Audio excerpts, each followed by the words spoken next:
Are you serious? Are you serious? Guys, seriously.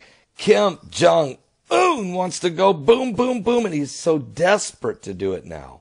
He's trying to now say that the United States are provoking him into taking military action. All the United States is doing is telling him to settle down, lay down his guns, quit threatening Japan, quit threatening Guam, quit threatening Hawaii, quit threatening the mainland United States, and stop it. But he won't. He keeps firing off missiles, keeps detonating bombs. Over at my son's website, the Crusader Journal, he's got a great article called North Korea Says that the United States has declared war. Warns it could shoot down U.S. bombers. Okay, so North Korea's foreign minister said today that President Donald J. Trump has declared war on North Korea, and that the North Korean reserves the right to take countermeasures, including shooting down U.S. bombers, even if they are not in their airspace. So what they're saying is that even if we have bombers flying over South Korean airspace, they got a right to shoot it down if they want to, because we're provoking them by flying in South Korea. The game is getting, we're inching ever closer to the South Asian Armageddon, I'm calling it. Look, the whole world should clearly remember it was the United States, he said, who first declared war on our country. Foreign Minister Ri Yong Ho told reporters in New York.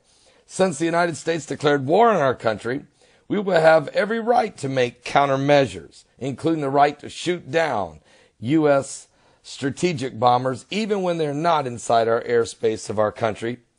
The question of who won't be around much longer will be answered then, said in a direct reference to a Twitter post by President Trump on Saturday, who told the foreign minister that he and Kim Jong-un would not be around much longer if they continued. Well, the increasingly heated rhetoric between Trump and the North Korean leader Kim Jong-un is raising fears of risk of miscalculation by one side or the other that could have massive repercussions. China called today for all sides in the North Korean missile crisis to show some restraint and not add oil to the flames. And the foreign minister of North Korea, Ri, told the UN General Assembly Saturday that targeting the U.S. mainland with its rockets was inevitable after Mr. Evil President Trump called Kim Rocket Man on a suicide mission. Quote, just heard Foreign Minister of North Korea speak at the UN. If he echoes thoughts of Little Rocket Man, they won't be around much longer, said Trump on his Twitter account on Saturday.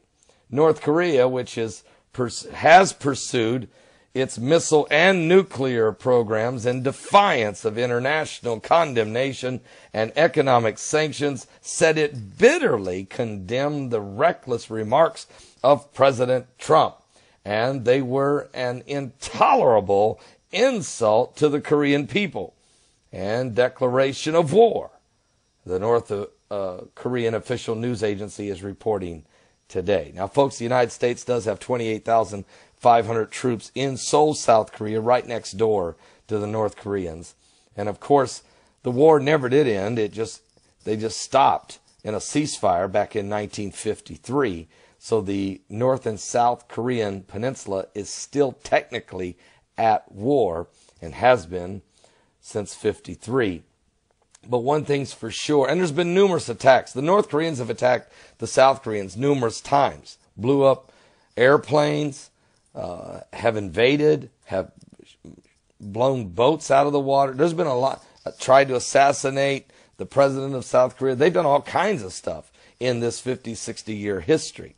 So we're not dealing with a regime that won't take a cheap shot. And so we know that Trump is saying, look, the day is over. You know, the day of Bill Clinton, George W. Bush, and Barack Obama paying the ransom is over. Trump's not going to do it. Kim Jong-un says, oh, yes, you will. And that's what you're watching is the rhetoric and the ratcheting up and the danger that's really out there. And it is a dangerous time. And so we really need to pray we need to pray like never before, because it is a absolute danger. Especially Iran is jumping in the fray now. And Iran is teaming up with North Korea. And, of course, Iran hates Israel. So you can see what's going on here. They're picking sides. And remember, guys, don't forget, Russia is close allies with the Iranians. Believe me. And they're just quietly sitting on the sideline. And don't trust China either, because you don't know what they're going to do. It come right down to it. They will defend North Korea, no matter what. So it is a dangerous time. It is. This could be the South Asian Armageddon, if you will. It's a term I'll use, but it's certainly the kings of the East are being manipulated by the demon spirits from the mouth of the dragon, the mouth of the beast, and the mouth of the false prophet.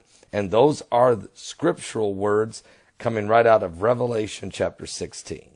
I'm going to leave this with you. Give your life to Jesus Christ.